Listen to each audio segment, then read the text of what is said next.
Dr. Emily Wren was exhausted, her hands trembling as she closed the eyes of another lifeless patient.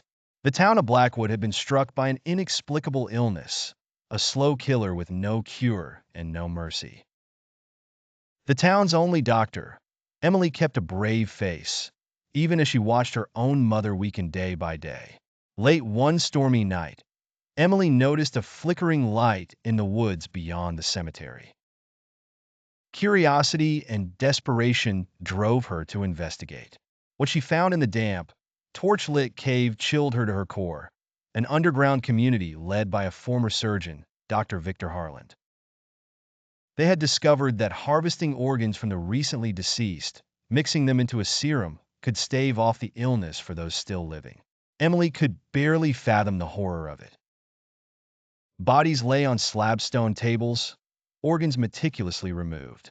The grim reality was surpassed only by its effectiveness. Those injected with the serum showed miraculous recoveries. Harland approached her, eyes intent and unyielding. "You could save your mother."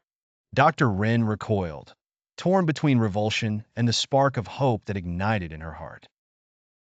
The sound of softly dripping water echoed ominously as Victor led her through their makeshift lab. "We're only using those who have already died from the illness," he said, attempting to rationalize the macabre scene. That night, she struggled with a choice heavy with moral consequence. Report them and likely doom her mother and others to die, or join them, becoming complicit in their gruesome methods to preserve the lives of those who were still fighting?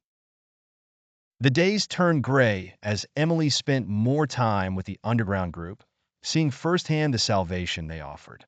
Yet, with each serum administered, she felt her moral compass skewing.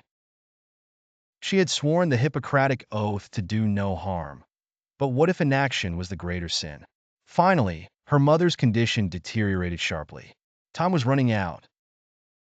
Victor handed her a vial, the dark amber liquid swirling inside like a harbinger of doom or deliverance. Emily looked at her mother's pale, gentle face and knew the decision she had made would haunt her forever. She injected the serum into her mother, tears streaming down her face.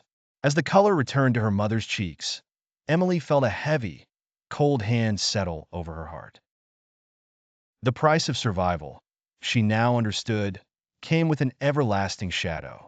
No one in Blackwood saw the light anymore, not truly. In the end, the darkness had consumed them all, one by one.